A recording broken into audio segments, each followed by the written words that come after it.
Good morning, good afternoon, good evening, whatever time it is that you are tuning in. This is Unapologetically Me, featuring me. No special guest, just me.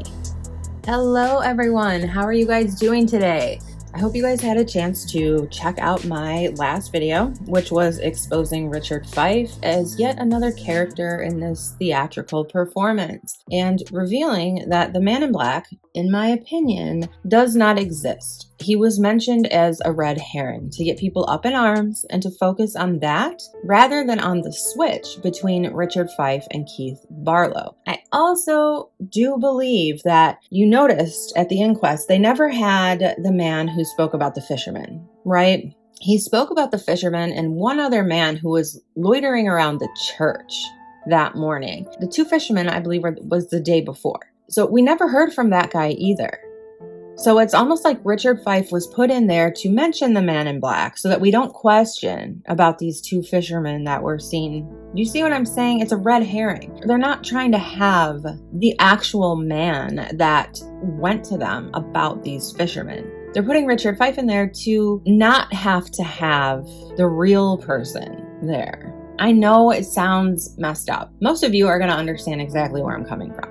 That I have learned. But I know that there will be a few people who just don't buy into it, and that's fine. You don't have to. You don't have to even watch my channel. Though I do find it funny, certain people keep coming back even though they do not like what I have to say. But, you know, shout out to you, right? Because you're still giving me views and comments. So thank you. You're helping me grow nonetheless. If you are new here, welcome. I think it's important that I let any newbies know this is not my first video on Nicola Bulley, nor is it my first crime case. I have over 250 videos on my channel going over all sorts of cases over the last year and a half. So I'm not new to this at all. However, I am still pretty new to YouTube. It'll be 2 years in November. My purpose, I believe, is important to let everyone know. My purpose when going over any case is to look at inconsistencies and red flags, and most of all, to spread awareness about the victim, to be the victim's voice, and to bring awareness about the circumstances that surround their death, to not only be their voice, but to also serve as awareness that may in turn help prevent the same tragedy from occurring to others. In many of the other cases that I have done, I have pointed out certain things about the case that we can learn from to protect our children and ourselves, our families. This case has been different for a number of reasons. I have spent more time on Nicola Bulley than I have on any other case that I have ever covered. And as I said, it's for a number of reasons. But the main reason is I am blown away by the blatant inconsistencies. The gaslighting and misdirection and misleading that has gone on by authority. To put it quite plainly, I am baffled. I'm even further baffled at how so many individuals have taken up for these liars and manipulators and actually believe what they are being told, despite how it clashes with what they are being shown. I have received enormous amounts of emails, which I also wanted to address quickly. If I have not responded to your email, it's not because I'm ignoring it. It is because either I haven't gotten to it yet or I haven't seen it yet. And when I say I haven't gotten to it yet, I may have opened it and looked at it, but I haven't gotten to responding to it yet. I'm either looking into what you sent me or whatever the case may be. I've also been unable to keep up with the comments the way that I used to be able to, but I want to let everyone know that I appreciate every single comment. I appreciate every single like, and I think that what's most important when it comes to this case now is to share my videos on other platforms, such as Twitter or Instagram or TikTok. That would really help me out. Even though I have those platforms myself, I just do not have time to get on them anymore because I'm over my head with information about this case, and I'm just trying to piece it together and get it out to you as soon as I can, because the public has a right to know the truth. Without giving too much away, I spoke about Keith Barlow. Keith Barlow resides in Rowanwater, and along with a few other witnesses that did speak at the inquest, I believe he is someone who knows a lot about what really happened to Nicola. He may have even been part of it. Again, we will get there, but this video is to talk about the Fitbit. and the inconsistencies with that. So what I've done for this video is I've taken the evidence that was presented about the Fitbit over the course of the quote-unquote investigation and what was revealed within the inquest by quote-unquote experts. And I did some of my own research on Fitbits, in particular the Versa 4 model, which is the model that Nicola Bulley was alleged to be wearing. I have also had a few people reach out to me, a few techies, if you will, who have provided me with some information about the Fitbit Versa 4. And there is also a woman by the name of Mickey who wrote a blog specifically about the Fitbit. And I'm going to put the link up here. Obviously, you can't click on this one that I'm showing you, but you can follow this if you type it into your search bar. I'm also putting the link in my description box below so that you can just click on it. It should take you directly there. But Chris sent me this in an email and told me I would be very interested to read it because he knew I was working on the Fitbit. And oh my goodness. Now, I had a lot prepared for this video, but I'm almost just gonna say there's no need for it. She covers everything and a whole lot more. In regards to my last video, there were only maybe a handful of people that commented for me to do my own timeline. So basically continue with part 3, which was going to be the full timeline. However, I really want to get this Fitbit information out because I believe it to be another very key piece of this puzzle to try to figure out what happened to Nikki that day and when. I also shouldn't need to say this out loud, but the inconsistencies continue and point to cover up, which has been my theory for the last 5 of the 6 months that I have been working on this case. I have a few playlists for Nicola Bulley specifically if you wanted to check those out if you are new here. But without further ado, let's get into it. The inquest into Nicola Bulley's death was told how her Fitbit watch gave a heart rate output for 8 days after she allegedly drowned. The inquest also heard that on January 27th, between 8 a.m. and 9:30 a.m., Nicola's Fitbit recorded 4,548 steps. After 9:30, no further steps were recorded by the device. When Nicola's body was found in the river on February 19th, the Fitbit was still attached to her wrist, and it is believed to have lost power on February 4th. As no further data had been obtained beyond that point. And when it was placed on charge, the Fitbit displayed that date. DC Keith Greenhall. I don't know if that's how you say his last name. I'm going to say Greenhall because I don't think it's Greenhall. So we're just going to say Keith Greenhall. Maybe we'll just say DC Keith. DC Greenhall? That's fine. Okay. I'm not going to overthink it. I freaking overthink everything. Okay. DC Greenhall, Keith Greenhall, told the inquest on the very first day, quote, "A possible explanation for Nicola's Fitbit continuing to provide heart rate output sporadically until February 4th could be a result of the movement of water passing between the device and Nicola's wrist." He went on to say, testing on inanimate objects provided similar results where there was a movement in the water, unquote. DC Greenhall said he believes Nicola fell into the water between 9:18 a.m. and 9:30 a.m. He told the inquest analysis of her iPhone and Fitbit data suggests she, quote, very possibly, unquote, entered the water at 9:22 a.m. on January 27th. Let me also point out that it was recorded that Nikki's phone's volume and side buttons were also used at 9:18 a.m. It was explained away by family lawyer Sophie Cartwright, who said that this was obviously Nikki turning up the volume of her conference call just before setting the phone on the bench and attempting to harness Willow, which ended up leading her to fall in the water. Now, I have an iPhone. I'm sure many of you have an iPhone. When you push the side buttons along with the volume buttons, it engages the SOS response. Could that be what Nikki was doing? Considering that she was alleged to be incapacitated by falling into the river between 9:18 and 9:30, and her Fitbit recorded no further steps after 9:30, I would agree that she was incapacitated. Though we all know by now that I don't believe it was from falling into the river. See, There is always a bit of truth in every lie, my friends. Just like I said at the beginning, there was no man in black at the end of allotment lane waiting for a lift. But there was 2 fishermen the day before, as well as another suspicious man around the church the day of. Always a bit of truth in every lie. Drowning experts told the hearing that entering into cold water can cause a victim to gasp and inhale water and drown within seconds. Professor Michael Tipton, a world expert in drowning, said there would have been a, quote, fairly rapid incapacitation, unquote, after Nicola went in the river, which could have been as cold as 3 degrees Celsius.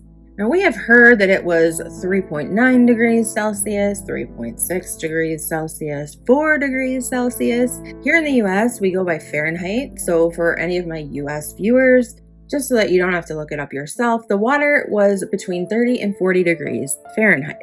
Temperature of the water is important here because it would have played a part in how the Fitbit would have responded once submerged. So let's talk about the very first thing that we heard, which is that the Fitbit was still picking up a heart rate for 8 days after Nikki is alleged to have died. DC Keith Greenhall stated that this would be possible because water would be passing between her wrist and the Fitbit, causing the device to record a heartbeat.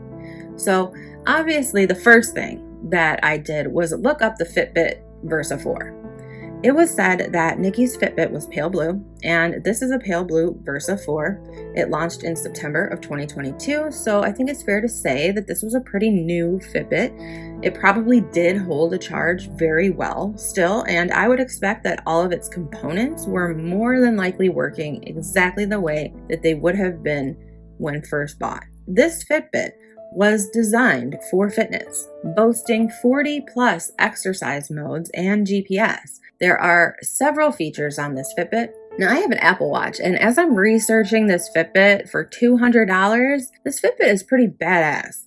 It's got everything you would need at a very affordable price. No, I'm not being sponsored. So it kind of made me take a double take. It doesn't work as well as it says it works, because for $200, this thing's got a lot. This watch has heart rate tracking as well as a built-in GPS, where it says that no phone is needed. Also is water resistant up to 50 meters for the pool, shower, and more. There is also an app that goes along with this that Nikki would most likely have had on her phone, and the Fitbit would have been synced to this app. The Fitbit is also compatible with both Android and iOS devices. We know Nikki had an iPhone, so not only would she have been able to use the app, but this Fitbit would have been able to sync with her iPhone's health app, which comes with all iPhones and is compatible with most wearable devices. So, any information that they are not able to pull from the Fitbit directly, they should have been able to pull from the app on her phone, which they had in her possession and which had not fallen into the water. It also has a few other features that I found interesting that weren't brought up, such as skin temperature variation and breathing rate. However, it does say that it varies the countries that this is available in, so I'm not sure about that. It also does say that would be through the app only. So that information would not be retained from the actual Fitbit. Just a little note. Another thing that this Fitbit has that I really wish Apple Watches had is a 6+ day battery life. Long battery life means less charging. However, more living battery life does vary with use and other factors. Now, when I heard at first that the battery lost its charge on February 4th, I thought that is impossible, because I have to charge my Apple Watch every single night. I have fallen asleep with it on before overnight, and by about 10 a.m. the next day, it's dead. So maybe a little over 24 hours, this Apple Watch holds a charge, but it is older. And the older the device, the less likely the charge is to hold. That's just the way it is, which is why I said at the beginning, this Fitbit was probably pretty new to her, so probably still held its charge the way it did at the beginning. So I am agreeing that it probably was well able to hold a charge for 6+ days. Just make a little note of that, okay? The type of battery in the Versa 4 is a lithium polymer battery as opposed to a lithium ion battery. and we'll talk about that a little bit more later. But as long as the battery is charged, the device will continue to track. The Versa 4 saves 7 days of detailed motion data, minute by minute, and it saves daily totals for the last 30 days. It also stores heart rate data at 1-second intervals during exercise tracking and at 5-second intervals at all other times. The syncing range is up to 30 feet, so as long as your phone is within 30 feet, this Fitbit will sync to your phone. So now that you know just the simple basics of the Fitbit Versa 4, we can dig a little deeper. I mentioned at the beginning of this video a woman named Mickey and how she wrote a blog specifically about the Fitbit, and she actually conducted an experiment that's pretty mind-blowing and something I hadn't even considered when I started looking into the Fitbit, and that is water temperature. We know that the water temperature that Nikki allegedly fell into was somewhere between 3 degrees Celsius and 4 degrees Celsius, and of course, cold water would have an effect on how a device would work properly, especially if it isn't meant to be in cold or hot water for a long period of time. Before I go over the experiment that she did, let's answer the question of whether or not it would be possible for the Fitbit Versa 4 to pick up a heart rate on someone who is deceased. The answer to that is yes, it is possible. Not only possible, it is probable. Fitbits have been known to show intermittent heart rate spikes while not on a person's wrist, and this happens even without being in water. This is an example of data from a man whose Charge 4, another model of Fitbit, recorded high heart rate spikes while in his gym bag. And this was on a Fitbit community forum. There have also been circumstances where Fitbits have given heart rate readings on deceased users, including several hours after their official time of death, and when their bodies were touched, such as hugged or moved. Here are just a couple of examples from the Fitbit community forums, and you can pause to read. Now we know that Nikki's heart rate spiked to 100 beats per minute at 9:22 a.m. on January 27th, and this is from their timeline. According to the experts, this was attributed to cold water shock. But it's always been my opinion, after hearing that it could have been any type of shock, such as being startled, grabbed, assaulted, abducted. According to DC Greenhall, after 9:30 a.m., Nikki's Fitbit did not record any further steps. But that doesn't mean she fell into the water. All that means is that the Fitbit did not pick up any steps after 9:30 a.m. So she didn't walk anywhere. She was incapacitated and, in my opinion, abducted. It could also mean that the device was removed from her wrist at that time, because we do know now that Fitbits can pick up false heart rates even when they're not on a person's wrist. We were also told by Dr. James Adley that Nikki's heart rate showed further spikes after 9:33 a.m. on January 27th. He said this during a closing statement, quote, "Consequently, although there are heart rate elevations after 9:33 a.m., this is when Nikki was in the water, and the readings are considerably less reliable due to the temperature of the water, the cooling effect on Nikki's skin, and the interference with readings as the water passed between watch and wrist." Again, bringing up Chris's Substack. Chris made notes from the inquest that Nikki's Fitbit gave heart rate readings until 11:48 a.m. on January 27th, and these were given a confidence level of 3. Again, I repeat, they did not print this in the media. Nikki's Fitbit gave heart rate readings until 11:48 a.m. on January 27th, and these were given a confidence level of 3. Confidence levels are measurements that Fitbit uses for biometric data recordings. It is written into the raw data files, which can be extracted or downloaded from the device. Confidence levels range from 0 being the least confident and 3 being the most confident. Meaning, just to break it down a little further, 0 being the least confident, as in it probably wasn't on someone's wrist. It was probably in a gym bag or on a countertop. And 3 being the most confident, it means it was certainly on the person's wrist and it was working properly. So whatever it was picking up is accurate. And according to Mickey and her blog, the research that she has done on this specific feature, these ratings are likely based on algorithms that try to estimate what is normal for that user based on their historical data. So basically, the more you wear it, the more the Fitbit learns when you're most active, when you're sleeping, and it regulates itself according to that data. And Mickey took this from Chris's Substack, so I just took a screen grab from her blog, so I don't have to go to 500 places or go through all of my files. Chris wrote, quote, "The media have been careful to refer to sporadic, unreliable heart rate readings some days later before the device lost charge on February 4th.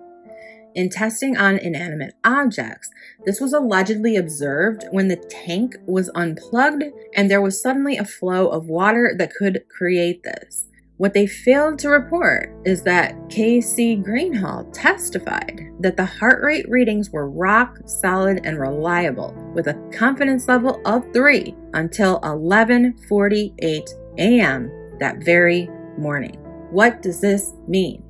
This means that watch was on Nikki's wrist until 11:48 a.m. that morning and it was working. She very well may have been incapacitated, but she was still wearing it and she was still alive. So basically, up until 11:48 a.m. on January 27th, all of the data on the Fitbit is at a confidence level of 3, meaning we can be sure that it is accurate, that the Fitbit was on and working just as it always had been. After 11:48 a.m., that's when those likely false heart rate readings were picked up until February 4th, and those were given a confidence level lower than 3.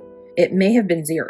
And K.C. Greenhall said those readings until February 4th, quote, "could be," unquote, "due to water passing between the watch and her wrist." Now, it is my opinion that 11:48 a.m., that Fitbit was removed from Nikki's wrist and put somewhere. Who had it? I don't know. But I do believe, based on the data that I'm giving you, and obviously you can come to your own conclusion because this is just my opinion, that she was incapacitated, and at 11:48 a.m., when she was where they were keeping her, that was removed from her wrist. We also know that Keith Greenhall was able to obtain 9 days of detailed data down to 15-minute increments from Nikki's Fitbit after her body was found on February 19th. This is questionable, as the manual claims that the Versa 4 can only store 7 days worth of detailed data on the device itself. And here is that part of the manual. Emma White told the media on February 4th that the device hadn't been synced since Tuesday. So there are only 2 possibilities that could have provided this data. One, Google, who is the owner of Fitbit, was somehow able to get Lancashire police more than 7 days of data off of the device. Or, unfortunately, more likely, the Fitbit was synced to Nikki's phone again sometime between January 28th and February 19th. And if I could take a guess, I would say the latter is probably what happened. Something that Mickey pointed out in her blog is that the Fitbit was not mentioned as part of Nicola's physical description until Friday, February 3rd, 1 week into the search. And this was at the press conference led by Superintendent Sally Riley. So while the Fitbit may have been mentioned amongst searchers, professionals, or friends, it did not appear in the police missing posters that went up on January 27th, and it was not mentioned anywhere by the media or on social media until February 3rd, after that press conference. And people had been wondering all across social media if Nikki might have been wearing a smartwatch of some kind. Photos were posted of her wearing a Fitbit, not the Fitbit Versa 4, but she was wearing a black Fitbit. So people were questioning, was she wearing this Fitbit during this time? But no one had any confirmation of a, quote, pale blue Fitbit, unquote, until February 3rd. As you can see in this missing poster, there is no mention of a Fitbit. A physical description that went out on mainstream media also does not mention a Fitbit. Again, you can pause to read. We know that the last recorded data on her Fitbit was on Saturday, February 4th, which was the same day that Emma White made the statements to the media about the Fitbit. Emma told The Sun the Fitbit had not been synced since Tuesday. So the police are trying other ways to get information from it. Of course, we all remember how Lancashire police said that they have, quote, no info to give out on the Fitbit, unquote. Yet that same day, it stops recording data. So either the battery died or it was turned off. I find it extremely suspect that the same day the Fitbit was mentioned by Emma White is the same day it stopped recording data. I also find it extremely suspect that on February 5th, the very next day, Fitbit officially made a comment in the media about helping with data wherever legally possible. It was officially confirmed at the inquest that the Fitbit was found on Nicola's body on February 19th. Many of you remember that a friend of Paul's gave Gisela K at Grizzly True Crime that 10-second Ring camera clip from January 27th. This was given to Gisela on March 13th. And along with that clip, they mentioned that Nicola's Mercedes keys were, quote, found in her coat pocket, unquote, with her body. But the friend did not mention the Fitbit. Why not?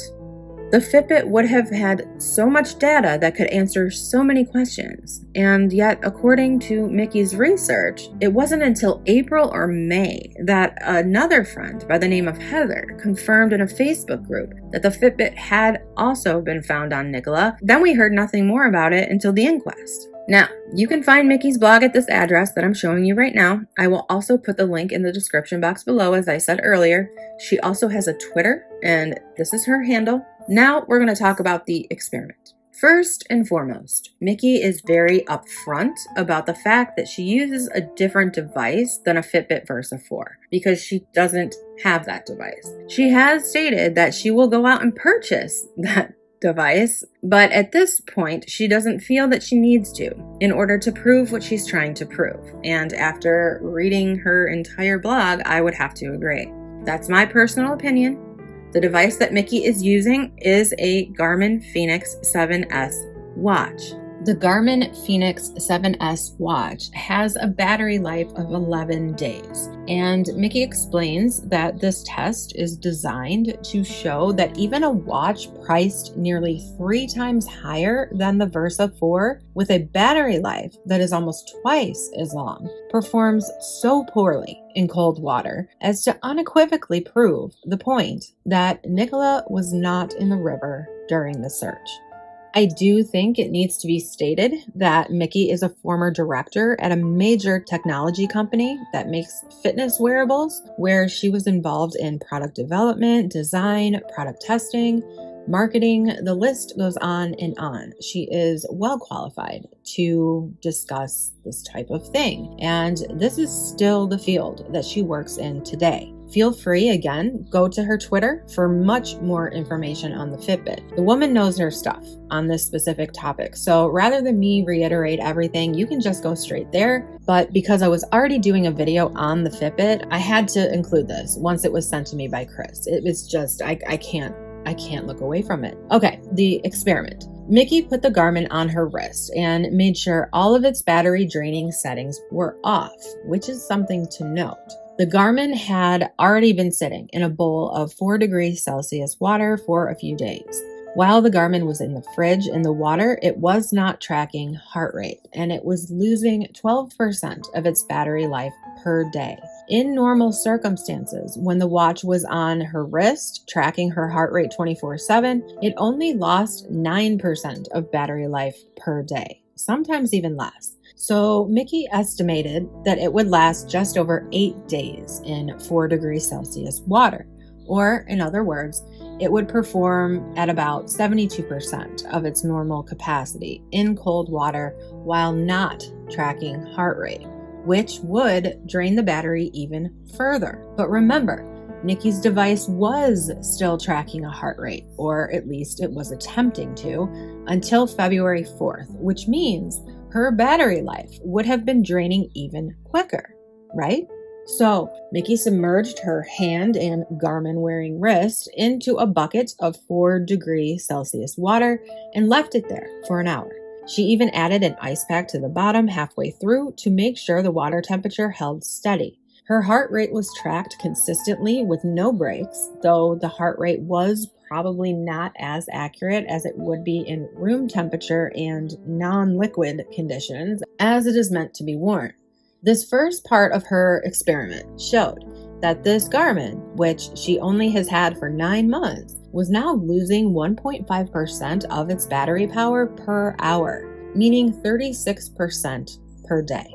This means that it would only last 3 days in 4-degree Celsius water on a living wrist. She then put the watch back in her fridge for a couple of hours, where it held a charge a bit better during that time, going back to losing roughly 0.5% per hour, which would be equal to 12% per day. I know this is a lot of numbers and a lot of math, and I'm horrible at it, but I'm taking this directly from her blog, so hopefully it makes sense to you. Yeah, I live in Chicago. If it's not birds chirping, it's sirens. Anyway, Mickey then did the submersion experiment again to be sure that this 36% battery loss per day stat was accurate. This time, she submerged her arm for roughly an hour and a half from 2:45 p.m. to 4:18 p.m., not counting a bathroom break, she said. And she took snapshots of what happened between 3:31 p.m. and 4:18 p.m., complete with timestamps. At 3:31 p.m., she had 46% battery life. At 4:18 p.m., she had 45% battery life. She also took some notes about the battery drop between 2:45 p.m. and 4:17 p.m., which did not happen at a completely steady rate. She averaged this out to a 1.5% drop per hour in battery life for a total of 36% loss of battery life per day. Her conclusion: if her watch with a consistent 11-day battery life while tracking heart rate would only last a little over 3 days on a wrist in 4 degrees Celsius water, what does that say about NIKKI'S device? A device with an official battery life of 6+ days, according to Fitbit. The Garmin's battery is performing at 27% of its typical power on Mickey's wrist while in 4 degrees Celsius water. Given that stat, I'd estimate that NIKKI'S Fitbit, if it lasted 8 days normally, and that's being generous, would perform similarly, let's say 27% optimal power as well, even though it has an inferior lithium polymer battery as opposed to a lithium ion battery. So being generous here, given that the battery would last about 2 days in the river wire. We also need to take into consideration that Mickey is a live person, so she does have some heat coming from her wrist, even though it is submerged in the water. On a deceased person who has no body temperature, I would expect this process to be amplified. And I guess I shouldn't say no body temperature, but the body temperature would be the same as the water temperature. So there's no extra heat. So it would drain it even faster, meaning that it might only last 1 day at best. Now, Mickey has also emailed Fitbit about the Versa 4. And she's been given some conflicting statements. She was told by an email that this particular device, the Versa 4, has a water lock feature that would disable heart rate in the water. If this were true, that would blow the entire narrative we were given about the Fitbit getting a heart rate out of the water. No pun intended. However, the manual and other comments from Fitbit suggest otherwise, as do their own statements. Quote, "It's pretty common that customers call us about heart rate tracking inadvertently staying on in water," unquote. They also say right on their website that it's not possible to disable heart rate tracking on the Versa 4. None of that really matters anyway, because we know that NIKKI'S Fitbit was attempting to track her heart rate until February 4th, because it did obtain phantom readings until that date. What we're trying to figure out is how and why that is. In conclusion, the Fitbit data that was shared at the inquest does not help make this case at all. In fact, the data suggests that neither this device nor Nicola, entered the water at all on January 27th or for days or weeks thereafter, and that the device may have been temporarily removed from Nicola's wrist before being found on her body on February 19th. Now, Mickey wrote a very detailed letter, and we are going to go through that. She lists the issues and then her response to these issues based off of the data she has discovered through her not only experiments, but through researching the Versa 4 and speaking with Fitbit directly. Issue number 1. The inquest established that Nicola's Fitbit detected a heart rate intermittently until February 4th, 8 days after she is believed to have fallen in the river Wire. In general, newer wearables can detect a heart rate from water moving between the device and wrist, but they can also erroneously detect a heart rate due to other types of movements of a body on land, deceased or alive, and from stationary objects near the device, which they mistakenly think is a wrist. This is because the LED technology that measures heart rate by blood flow in the capillaries of the wrist is not perfect technology. Even taking a look at Fitbit's public forums, people have reported getting heart rate readings for loved ones who were wearing Fitbits after their loved ones had been officially declared deceased. Some have stated their deceased relatives' heart rates were recorded by their Fitbits when the relatives' bodies were touched or moved by either a loved one or a coroner. Others have stated that their Fitbits have recorded high spikes in heart rate while their devices were in their gym bag or even sitting on a countertop. The Fitbit data on Nicola's device, which according to the INQUEST recorded legitimate-looking heart rate until 11:48 a.m. on January 27th and then sporadically until February 4th, cannot categorically tell us she fell into the river that morning. The heart rate could have just as easily been detected while the device was on land, on her wrist, or by an object close to the device if it was removed from her wrist. This is especially true given the research on the battery performance of lithium battery wearables in cold water. In particular, the heart rate readings recorded until 11:48 a.m. need to be examined more closely. They speak to the possibility that Nicola may have been alive and perhaps unconscious until this time. Issue number 2.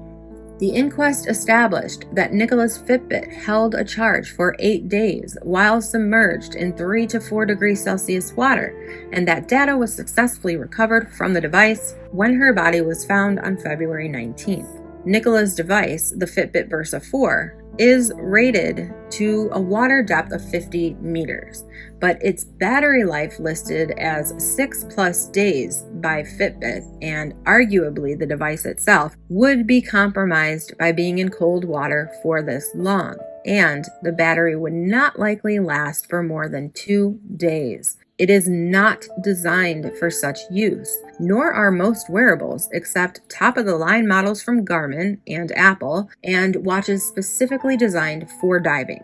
Fitbit states that they simply use ATM as a measure of water depth suitable for their devices. They do not use IP ratings, which would rate how well a device performs in severe conditions involving dust and water. Nicola's device is rated to 5 ATM, meaning it is water resistant, but is not waterproof, to a depth of 30 meters. It is likely that there would be performance and cosmetic issues with the device if it remained in cold water for any length of time, more than 1 or 2 days. The water in the wire was reported at the inquest as 3.6 degrees Celsius on January 27th and somewhere in the range of 3 to 4 degrees Celsius for the remaining 23 days thereafter. The Fitbit Versa 4 uses lithium polymer battery. Lithium polymer is the preferred technology for batteries used in smaller devices versus lithium ion due to its lighter weight, lower cost, and other advantages. But Lithium polymer performs worse in water and in extreme temperatures than a lithium ion, which itself sees reduced battery life in cold and hot temperatures, as much as 73% reduction in battery life, depending on water temperature and device settings. Because Fitbit uses lithium polymer as opposed to lithium ion, may be the reason why Fitbit doesn't even use the IP rating. Lithium polymer is not ideal for extreme conditions such as very cold water or being submerged in water over a long period of time. Wearable manufacturers are hard-pressed to get anything over 5 to 6 days of battery life, let alone 8, in normal operating conditions. This is particularly true for wearables that are actively and continually recording heart rate, because the device is constantly working when it's recording your heart rate. So getting a battery to last for more than a day is difficult for most manufacturers. And based on everything I know about this technology now, it is not possible for Nicola's Fitbit to have held a charge for 8 days in those water conditions while attempting to record heart rate data at the same time, which we know that it did until February 4th. Issue number 3.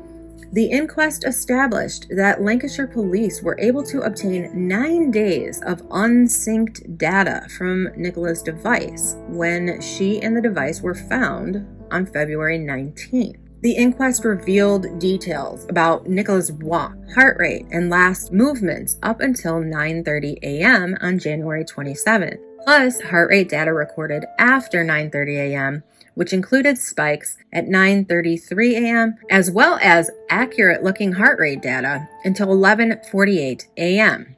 After that, intermittent readings were recorded up until February 4th.